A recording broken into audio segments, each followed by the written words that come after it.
CIA But I mean, like, overthrows a let's say the dictatorship. Leafs make the playoffs, which That's they like a probably, government which they coup. probably Is that what will. we're Well, saying? I'm That's just saying, the level of a dictatorship being overthrown. but that would be like obviously a huge. Thanks for saying it was unfortunate that I'm here. I appreciate that introduction. Well, it's unfortunate that James is sick. Yeah, no, unfortunate. I heard it. So, just a quick introduction. Sean Fitzgerald is joining me here tonight. He is the managing editor at The Athletic Toronto. He was a longtime hockey writer with CP at the National Post and a few other outlets, right? National Post, Canadian Press, and the Toronto Star, ever so briefly. Right. Also a Ryerson grad, if I remember correctly? Ryerson 2000, yes. Right. And you can find him on Twitter at @SeanFitz_Gerald. Am I right? Yes, I wanted to make that as complex as possible. Yeah. Thank you. Cool. So I guess we're just going to kick things off right away. In case you guys don't know, my name is Ron. I am one of the chapter leads here for ONA Toronto. And tonight we'll be talking about The Athletic. I guess I'm just going to throw it right to Sean. Just for people who are not familiar, because it's still a relatively new website here in Toronto. Explain to us what The Athletic is. The Athletic accounts for half my monthly mortgage payment. Journalistically, yeah. Right. No, The Athletic launched in, I think, January, February 2016 in Chicago as sort of a test case. It was theoretical at that point, but two fellows from Silicon Valley, Alex Mather and Adam Hansman, they had worked together are there any fitness people, like cyclists or long-distance runners here? It's a room full of journalists, so it's always a little dodgy if there are. So Strava is this app apparently that former colleague of ours, Kenny Young, would I use it. See, you could have raised your hand. Yeah, sorry. So it's like if you're in shape, and I'm not. I'm in a shape, but I'm not in shape. So it's a tech thing. I guess it helps you map and count calories and do things that healthy people do. They somehow came to the idea of what's up with sports content. Sports sections around North America had been suffering, like every other aspect of modern media, losing bodies, losing funding, and they thought, what if you created a site, an app, where there's no ads, where there's no hot takes. So I mean, more in the US than here, sports media is a lot of people yelling at each other over television, like just yelling over anything. So what if you took that out and did just old-fashioned journalism? So not the hot takes, not the clicking stuff. And they launched in Chicago, built a staff mostly from former ESPN staffers, people who've been laid off. And then 6, 8, 9 months later, they opened in Toronto.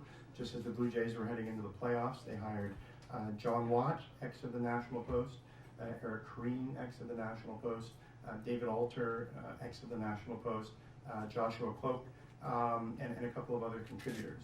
And they built the staff from there, just as a model of going after the hardcore sports fans who want sort of in-depth journalism. So you mentioned that it's subscriber based. So it's like, is it like $10 a month? I can't remember exactly It like that? It has gone up a little bit. It's still for a low price of, I think it's $60 a year. So that's basically a little bit more than $1 a week. Yeah. So it's a very good price. Yeah, no, in my hot take opinion. I'm a subscriber. It's a very good because it's called research, so I'm sure to subscribe. I guess the question for me is like, why Toronto and why Canada? Because a lot of things in the U.S. don't ever come up here. They can't figure it out, or they don't bother, or even more importantly, they try to come up here and then they fail. I mean, I've never asked directly, but I think the sense is that especially in those early days. So Chicago was the test case, and they built an audience, and then they looked at, okay, where do we go next? So you need a couple of things. You need lots of sports teams, because when one season ends, if you're in a one sport market, you still have to fill those extra bits. And then the other one is when is sports consumption or consumption of sports media at its highest?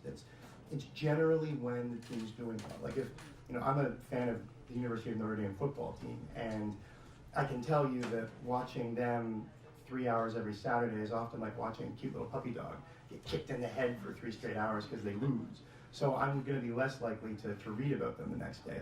So you want to go to a place where teams are on the rise. So they looked at Toronto. So Toronto had the Leafs. Leafs were rebuilding. They had a kid named Austin Matthews in the pipeline. There was reason to think that they weren't going to be historically terrible anymore. The Raptors had established themselves as a competitive franchise. The Toronto Blue Jays were coming off a playoff run. Toronto FC was ascendant as well, and that doesn't take into account all the other things, you know, the Marlies, the Argonauts. So they moved up here hoping that, one, that the fact that Toronto sports does go year round, and two, that, you know, after a decade, you know, wandering the forest, that not all of the teams would be terrible anymore. I mean, you know, did the fact that there were all these journalists that you mentioned, you know, ex-National Post, that were kind of not being employed, do you think that was a factor as well? No, I really do think that they took a look at the market and thought, you know, the big teams are on the rise. So one of the reasons that Chicago was, not one of the reasons I should say, but one of the things I think that helped Chicago was the fact that the Chicago Cubs were pretty good at baseball the year that Chicago launched. Yeah. And when you have a team that's going to the World Series, that's going to generate a lot more interest. And that, you know, when you're a new site offering something new, it really helps if people want to read about what you're covering. So the Cubs really helped that. And I think they looked at Toronto and said, you know what, they have a base 4 teams, and you know, 3 of them are on the way up or already near the top. I mean, I just want to keep following, you know, keep kind of moving on. I guess the big question for me is, like, what's the big difference working for a site that's like 100% subscriber based versus, I mean, your previous job, or even working for a site that's like, you know, more generated towards clicks and audience and, you know, advertising? Yeah, it's been really fun to work at a startup, period. I mean, I should say, you know, all of the ex-National Post people, I was an ex-something too, that I was available and ready to make a jump to a startup because the Star had laid me off. I guess I playing hockey on a Saturday, broke my elbow, had surgery on a Sunday, home on Monday, and the Star called to lay me off on Tuesday in August 2016, so that was a good week. But then, wonderfully, you know, about a month later, I get a call from somebody in California saying, hey, what are you up to? I'm like, well, as it turns out, not a whole lot.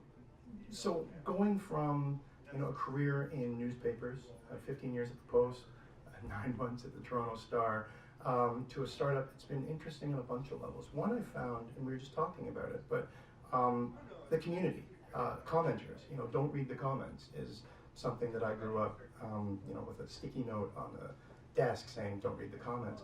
At The Athletic, so far, the comments are wonderful. You can post something in sports. Now keep in mind that, you know, in the US, sports is still, you know, a lot of hot takes on TV, a lot of people screaming at each other. The comment section, the community, I guess, underneath stories on The Athletic, even if you screw up, even if I say, hey, Ryan, you know, great job interviewing here, they'll say, well, you know, it's Ron, it's R-O-N, I understand you're busy and you've got lots of stuff. Whereas, you know, previously, oh, you idiot, you know, expletive, you know, you're right wing or you're left wing and this is your bias and you're an idiot. Here, it's a much more collegial, I don't know, collegial, civil. How about we'll say civil? How are you moderating that? Yeah, we have people who go in and if they violate, you know, there's profanity, there's attacks, there's anything that would fit a normal social media sort of code of conduct that's removed. Right, and of course, it's only the people who are subscribers who can comment, right? Like, yes. So it's, you don't get the like random person fly-by-night commenter. You probably don't get much spam because, I mean, how are you, like, if you're a subscriber, you're probably not going to spam the site. Yeah, I mean, unless you have a second subscription as a burner site, I guess, where you can flame people anonymously. Yeah. Okay, that's interesting to me because it's like, you know, comment moderation is something that is like the big problem for almost all online websites. You know, that comments suck basically. No, and here it's, I mean, some of the comments, because the folks are so invested that, you know, you can have a story about, you know, a salary cap move that Toronto Maple Leafs made, and you can have, you know, a lawyer or a doctor or somebody who's fully invested because this is their passion away from work. Maybe this is their escape. That they know the ins and outs really well, and they could write this, you know, 400-word essay in the comments. You're like, dang, that's a good story. Yeah. Huh. You know, and lead to something else. I mean, Yeah. that's happened once, I think, in Detroit. There was a comment that, you know, the editor-in-chief of the site in Detroit said, you know, I would almost read the comment before I read the story above it. I mean, what have been the tactics for like getting subscribers? Obviously, like I haven't been seeing much. A lot of begging. A lot of A begging. lot of begging. Yeah. Please subscribe. No. There've been, I mean, bunch of different iterations because it is a startup. Mm-hmm. And the cool thing about a startup is experimentation. That you can try a bunch of things, and if they work, great. If they don't, just sort of put them behind you. Yeah. I think, you know, for a lot of the early weeks and months, and even to a degree still, Twitter has been a significant driver of attention and just sort of generating a conversation around pieces that, you know, Facebook ads didn't really lead to a huge conversion rate, you know, even targeted Facebook ads, but Twitter, especially when you have somebody like James Myrtle, who, you know, get well soon, has a significant and devoted and active following on Twitter, that can lead to a lot of discussion and ultimately subscriptions. Right, that's interesting to me because, you know, everyone talks about Twitter as like that second, third, fourth social network, you know, in terms of traffic anyway. But you're saying that, you know, it's sports Twitter in particular is pretty good for driving subscriptions for you guys. Yeah, I mean, part of it might be, and I don't have any data on hand to back this up, but I mean, Twitter is, for so many live events, still the second screen. That when you're watching the Leafs and you want to complain that, you know, their diamond penalty kill isn't working, or that, you know, why are they putting 4 forwards on the power play when they should have Morgan Riley and Jake Gardner back there? Yeah. If you want to vent, you're still gonna, I mean, Twitter's the great echo chamber and factory of nightmares. So that's where you're gonna go and scream, and, you know, if that's where you exist, that's where you can have that conversation. So I mean, so that's the first step, which is, you know, getting the subscribers. What have you guys done to, I guess, keep them happy and, you know, just retain them, I guess? Did I say beg earlier? Yeah. Beg? No. Yeah. I mean, the hope is, I mean, yeah, we just had, you know, the first year renewals. You know, people who signed up when Toronto launched in September, October, November last year. Those first year renewals just came up, and, you know, by all accounts, retention's been pretty good. Toronto, of all the sites, and this was true up until, I mean, the last numbers I saw were the end of 2017. Toronto was the site of all the sites that was breaking even and making money on its own, right, with number of subscribers. So that suggests to me retention was pretty good, and the more than, I mean, we've had subscriber events where, you know, you can come and chat with Pierre LeBrun or Sarah Sohi or meet Caitlin McGrath, and, you know, get a free T-shirt, or, you know, with partners like Bab Socks and get a pair of socks. It really is just hoping to say, look, we're doing our best with content. We're trying to tell the very best stories in ways that, you know, we think and we hope that you'd want to read. I actually want to talk about those reader events, because to me that was like a really interesting kind of like on the ground thing that you guys are doing, because, you know, I can't really see the Toronto Star doing that. I can't really see Sportsnet doing that in the same kind of like intimate way that you guys do it, because it's literally, it's like a night at a bar. And I remember I, you know, saw the RSVPs and, like, you know, it was packed, right? Like the last big one you guys did. Yeah, I mean, the first one we were part of was a bar not far from Christie Pitts, and we didn't know what to expect. Like, you know, I knew I had an uncle coming.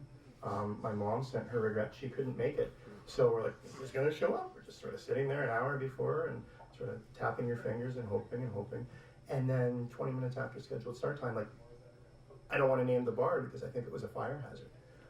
You couldn't move. It was hot. It was claustrophobic. But it was cool. It was people coming up, you know, mostly to James Myrtle saying, we really like what you do. And, oh, who's your little bald friend? It's like, oh, hey, my name's Sean.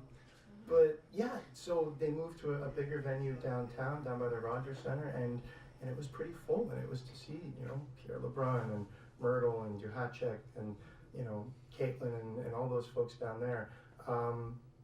Sort of interacting not as you know, content provider consumer, but as a community, as, you know, these are shared interest people like analytics, people like long reads, and here we are all talking about sports. And what are you learning when you do that? There's lots of folks who are way smarter than I am. Not that needs reinforcement, but one of the things the site, especially in the early days, really built itself on was advanced analytics in sports. And I graduated from Ryerson with a Bachelor of Applied Arts in journalism, and I'm not a really smart person, especially not when it comes to numbers. But you have Tyler Dello, who ran numbers for the Edmonton Oilers. You have Myrtle, and what they have is this community of folks who really like the numbers of it, the advanced analytics of, here's what the power play looks like, but here's the statistical probabilities, what happens if we move all these shifting parts. And I have a base fluency in that, but not anywhere near. So going to these things and seeing the number of people who have like a deep expertise and interest in it, like engineers, people from all over, have really vested interest in these advanced analytics. And I hadn't really considered the size of that community until joining the Athletic. And that's interesting to me because I don't see that being written out very much in a mainstream sports page. Like I just couldn't. I can't imagine that being written out too much at like the Star or the Globe. Maybe the one guy at the Globe would know a little bit, but you couldn't write that column every week, right? Like just wouldn't. I can't imagine that would work. Well, then you get into the whole, general interest publication versus niche, and I think the Athletic can be a niche. It can service that group, and again, the thing that just timing and maybe luck is that the Athletic came to be at a time when NHL teams, and not just in Toronto but across the league, started picking off a lot of the bloggers who were doing really interesting work and pulling them. So all of a sudden, all these really valuable sites just went dark because all of a sudden, Bob or Jane, who was running the site, is now making lots of money working for the Carolina Hurricanes or the Phoenix Coyotes or the Florida Panthers. So the competition went away, and not obviously university, there's still lots of really great sites who do a lot of work, but the volume's gone down so that, a Tyler Dello or a Justin Bourne, who breaks down video, he's a former video coach for the Toronto Marlies, he'll break down video of why this team's doing this and why it's working. The Athletic in Toronto can be the place to go if you want to know about why the Leafs are doing what they're doing. So, when do you see yourself, like the Athletic, fitting in with the general sports ecosystem, like the media ecosystem? I spent a lot of time talking about analytics and the fact that I'm an idiot and I don't know analytics. So we do have people who can do high-level analytics, and then I can come along and write about their favorite cat, or like where they came up from, or the traditional narratives, I guess, because that's where my background is, my grounding. So the hope, I think, is that something like The Athletic can offer that sort of boutique service of, if you're here for the video breakdowns, we have that. If you're here for the numerical breakdowns, we have that. If you're here for the super deep grade 13 calculus breakdowns, we have that too. And if you want to read about feelings, we have that as well.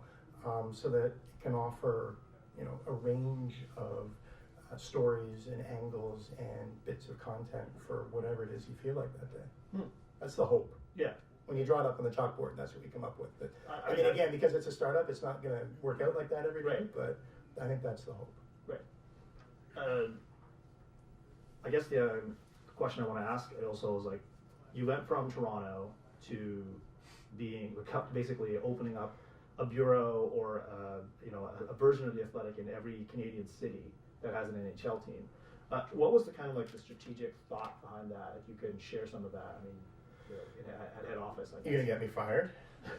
This is it. This is my last interview. I hope not. No, media in general. It's again we were talking about it at the bar. Is that it's undergoing a really seismic change.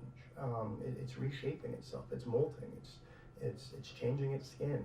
It's shifting all over the place. So I think they wanted to roll out so that they could have representation in every major market in Canada and cover, hockey first. So, in Vancouver, the focus is on the Canucks first, second, third, and fourth. The Whitecaps and the Lions, get some coverage, but it's hockey first because this is still this market in Canada. This 36 million of us still consume hockey first. So the idea is to get out there and get established and grow from there, and then hopefully cover the rest of the spectrum of sports. Right. Okay. It doesn't hurt that in a lot of these cities, the papers are hurting, really hurting. Which is unfortunate. Yeah. I grew up in newspapers. My dad was in newspapers. I was in newspapers. My great-grandfather was in newspapers. I love newspapers. But I mean, the whole industry. I mean, it's not just newspapers. It's media sites. It's everywhere. It's all in flux, and it's, you know, everything's up for grabs more than since I've been alive. Mm. Now, the other flip side of that is, how do you see the relationship between the athletic and something like the content that's being produced by the leagues and the teams themselves? Because that, to me, is the other interesting development that's happened in the last 5 or 6 years in sports, is that you can get a fairly healthy diet of sports stuff and not read anything that's actually produced by an independent outlet. Like, you can just read the stuff that's produced by the Canucks or by the Leafs or by the Blue Jays. You know, for a lot of people, that's enough. So I guess, how do you guys compete with that? There's huge choice out there. And I mean, that's not even, you know, mentioning the fact that there's some really great blogs out there too, by folks who are just either doing it for a living or just super passionate, doing it as a hobby. You can find great sports content anywhere. MLBAM, Major League Baseball Advanced Media, was a pioneer in the field in terms of, you know, BlueJays.com and, you know, writing stories as a beat the way that, you know, newspapers do. Another level of competition that, you know, Rogers Sportsnet, TSN, all of these places provide great content. The competition is trying to be a little bit different, and that's become a cliche. You know, that's like, I feel like that's this decade's outside the box. Mm-hmm. You know, like when we started, it was like, be outside the box. You know, now it's be different.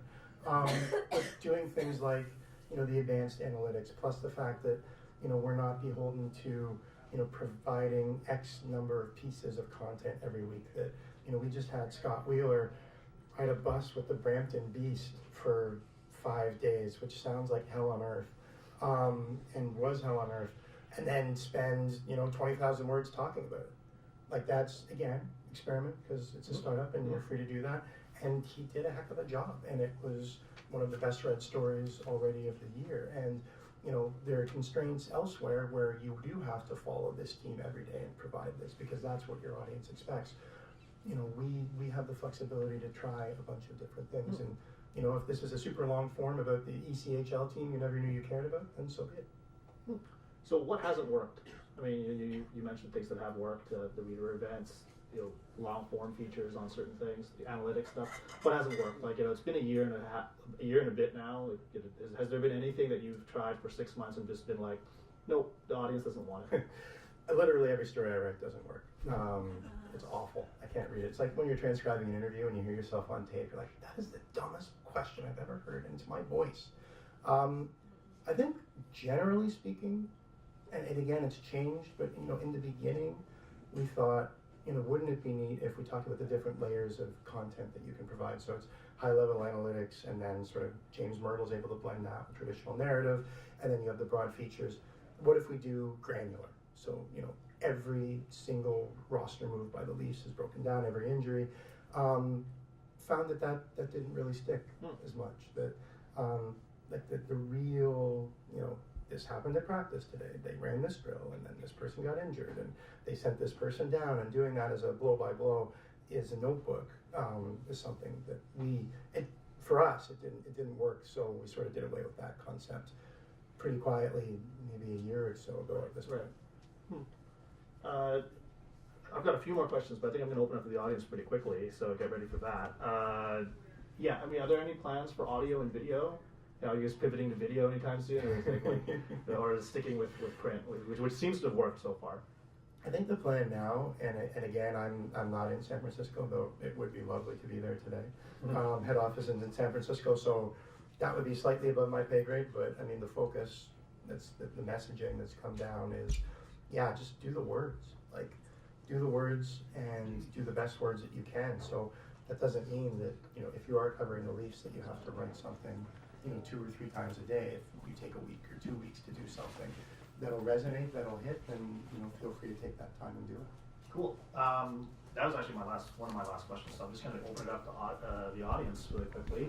From a young student journalist perspective, in your opinion, what's the biggest challenge that young sport content creators are dealing with in the industry?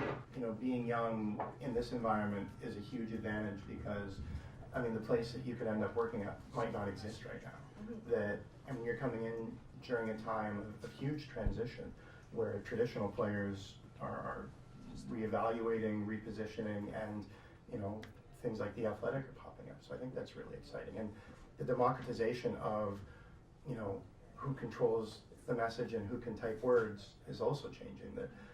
Tyler Dello was a lawyer who wrote a blog, and through the force of the ideas he was putting forward through the stories, built his audience himself, and now has become a guy who, is loved and hated, but read pretty widely.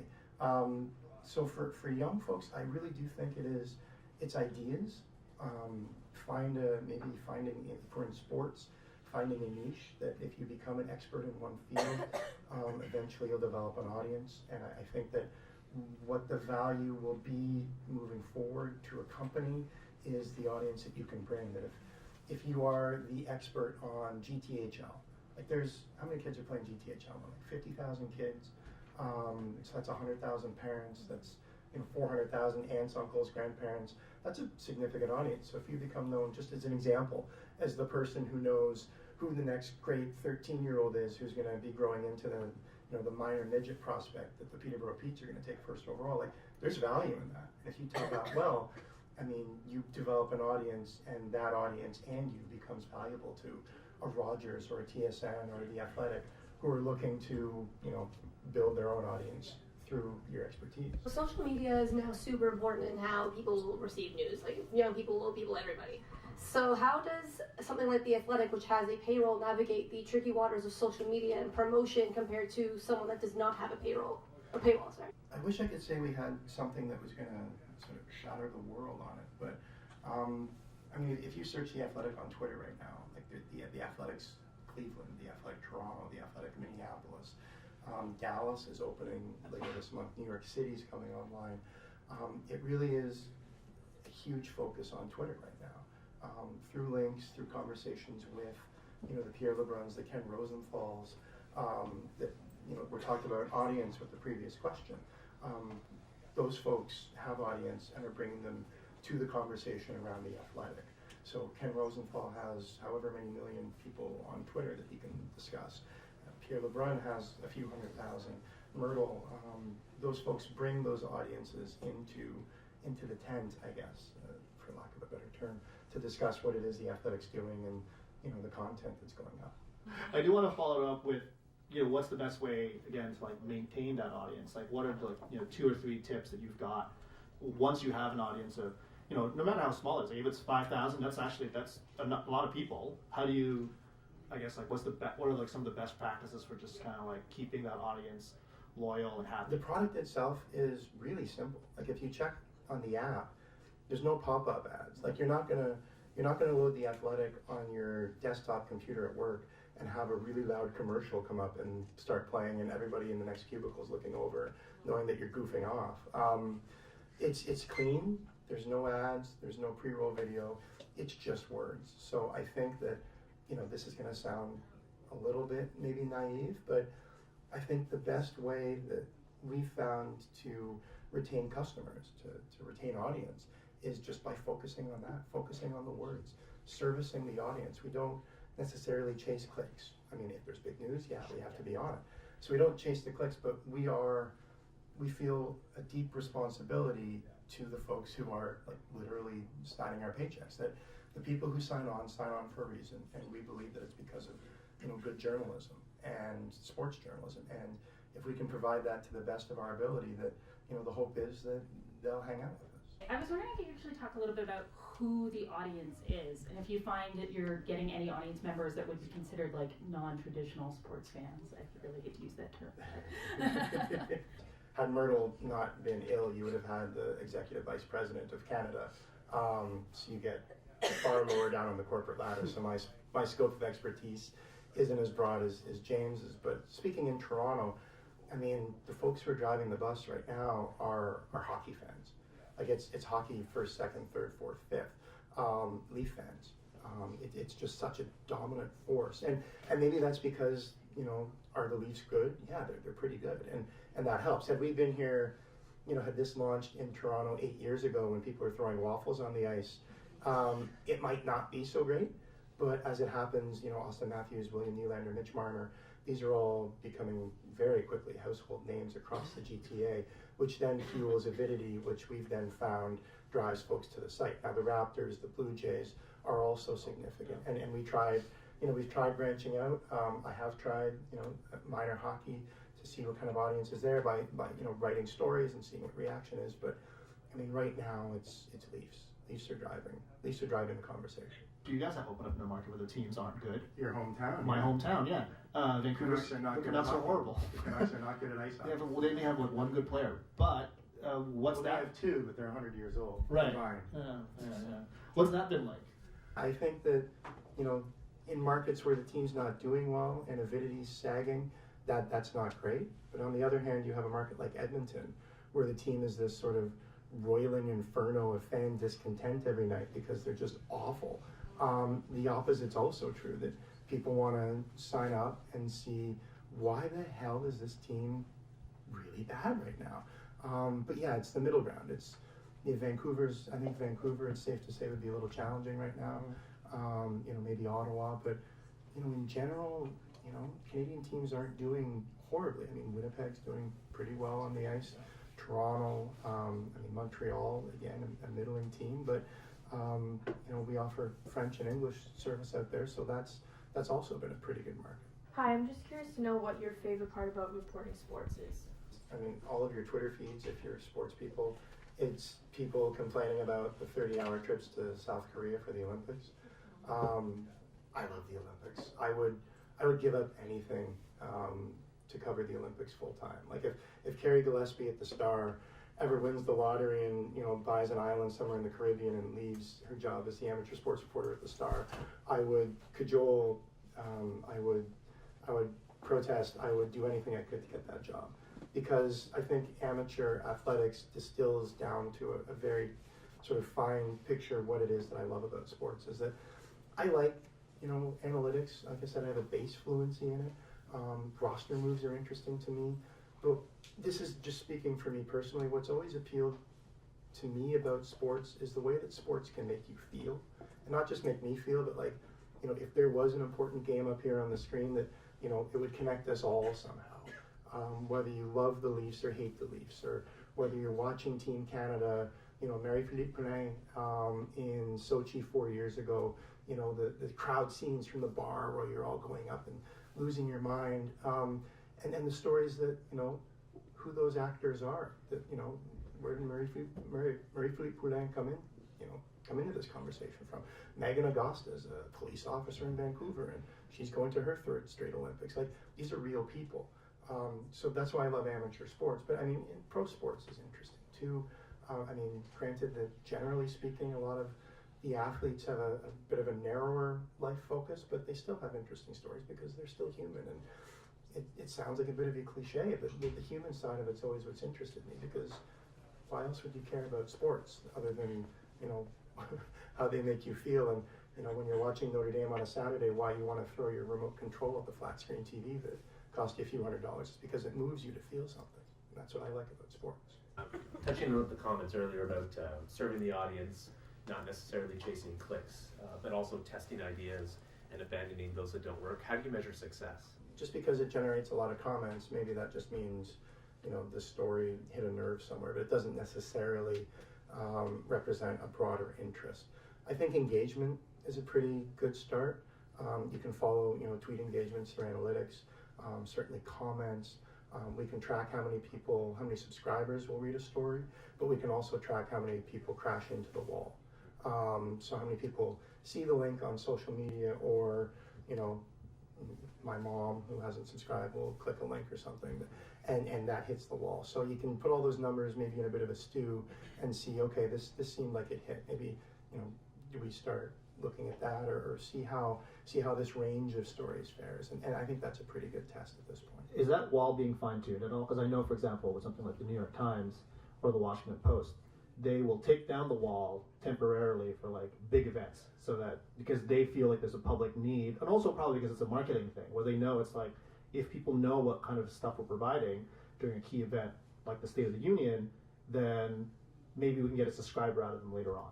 Yeah, we haven't covered a lot of like government coups or like CIA But I mean, like, overthrows and let's say the dictatorships. Leafs make the playoffs, which That's they like a probably- which government they coup. probably Is that what will. we're Well, saying? I'm That's, just that's saying, the like, level of a dictatorship being overthrown as the Leafs. but make that would be like obviously a huge event. Would you guys consider taking the paywall down for the first I'm round? obviously being But a yes. bit of an ass. But yeah, like, you know, in the rare instances where real life intersects with sports in a real and meaningful way, yeah, we have removed the paywall. What happened to Roy Halladay not long ago, that coverage, the paywall was removed. Some of the Larry Nassar, the gymnast doctor in the United States, some of that coverage the paywall has been removed because it does serve the public interest. Generally, though, sports is sports. Sports is a distraction. Sports in real life doesn't intersect. Nothing, the Toronto Raptors do on a pick and roll is, materially going to affect anybody in this room and how your life moves forward. So you want to read it, you have to get around the wall. And that wall is a hard wall in terms of, you can't, It's not like it's not 5 stories a month. Yeah, delete your cookies and open with a different. Yeah, no, it's going to be a hard wall. So you've said that the website's been a lot about advanced analytics and stuff too, but also that the human stories are big. How much of a mix is there at The Athletic between the human story and the numbers story? So last night, or even this week, we have a breakdown of, Matt Martin and what he does analytically, numerically, statistically, as part of the fourth line and as a scratch. But then, yesterday you also have a story about Francois Beauchemin, former Leaf, who was here during the waffle days, was actually hit by one of the waffles, and he's retiring. So it was about his, personal reflection on, a long career, an interesting career in his time in Toronto. So you do have, I don't want to say a 50-50 split all the time, but sometimes approaching that. A lot of the analytics can be, not hardcore analytics, but like James Myrtle will delve into analytics, but also tell a narrative story. Jonas Siegel can do an analytics-based story, but also, tell the narrative. Eric Kareen on basketball is I think, one of my favorites in basketball. I'm not an expert in anything, but especially in basketball. He's able to weave in and explain some of these sort of high-level math concepts to me in a way like Forrest Gump can understand. It can vary sport to sport, but if we're focusing on hockey, if it can be a 50-50 split, I think that's probably a good day. Where do women's sports fit in with The Athletic, if they do at all?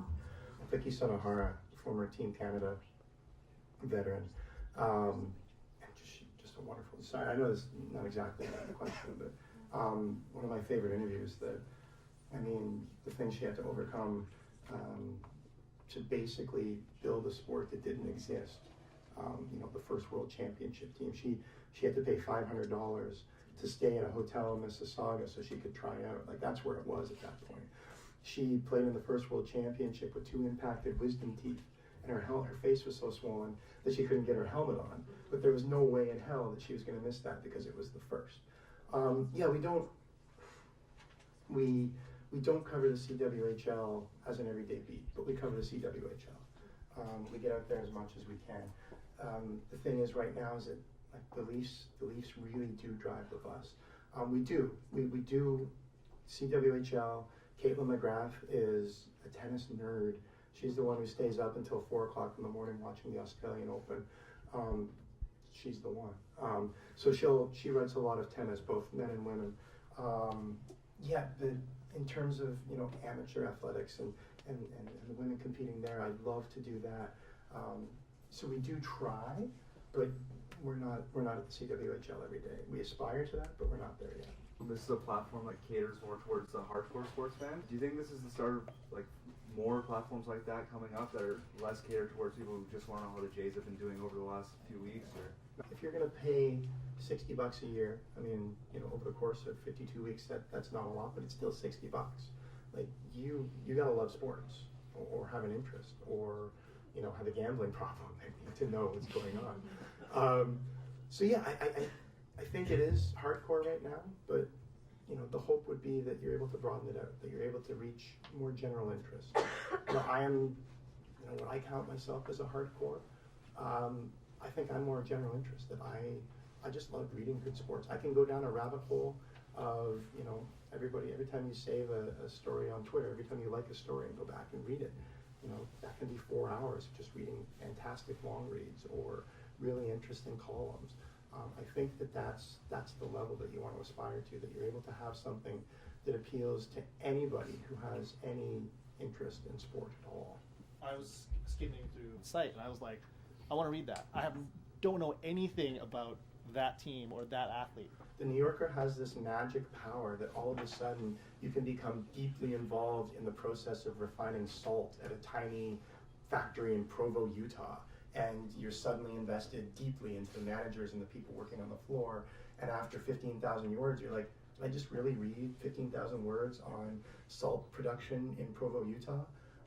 But they have a way of making it accessible and making it interesting. So again, underline, not saying like the New Yorker, but it's this sort of general idea of, you know, can you find interesting ways to tell good stories that appeal to the broadest possible audience while also servicing the people who are paying the freight, which are the subscribers.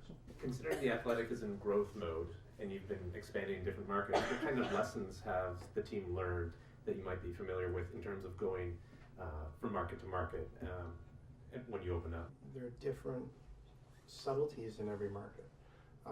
That if you came up here thinking, well, the Blue Jays are in the playoffs, the Blue Jays must be the dominant team, I mean, that's, you know, if you're baseball first, that's not necessarily going to work, that you're going to hit a market cap when you have to sort of, you know, in Toronto, it can be a hockey site first.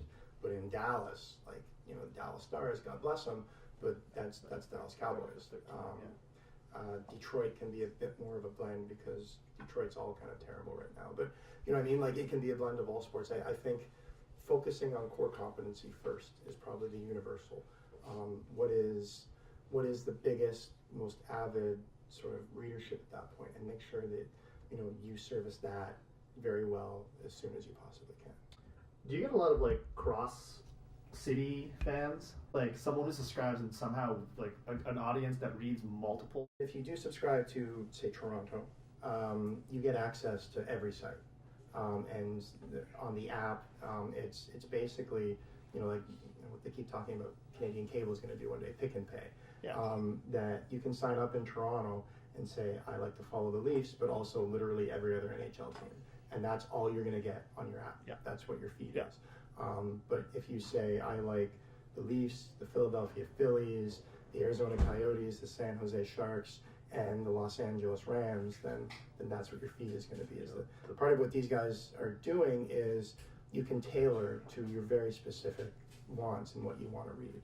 So like my feed is, I mean, obviously everything in Toronto, plus the University of Notre Dame coverage we have, which is pretty weird, and you're not going to find that in a general interest publication because no sane person wants to read about Notre Dame in Toronto, but I do, and I have that ability through The Athletic.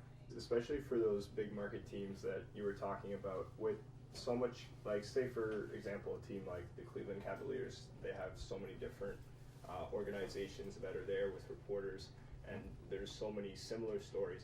Do you feel as though, like, The Athletic has a bit of more pressure on itself to try to get something exclusive and unique that's not the same as all those other organizations that don't charge for subscriptions? It's a tricky one to balance, and honestly, I'd be lying if I said I had it, you know, written down where I could provide you like a PowerPoint presentation to say yes, no, maybe so. I think that is, you know, a learning process. In the U.S., I mean, you mentioned the Cleveland Cavaliers. I think it's helped by the fact that what they've done is they've hired really big names. So, you know, if it was the Cleveland baseball team, Ken Rosenthal can break news and offer huge insight that, you know, not a lot of people can. The Cavaliers are a bit of a different soap opera right now because they're falling apart at the seams. But even then, you can do something more inventive, like an oral history of the breakdown, or, you know what I mean? Like trying different ways to tell the story because you have the luxury of time that you're not expected to have something up on the site immediately at 6 o'clock the next morning, because that's when people are getting on the train to go to work. That if you need the extra day, 2 week to get something that'll really resonate and tell that story, then you have that freedom. That's I think the hope in the model right now.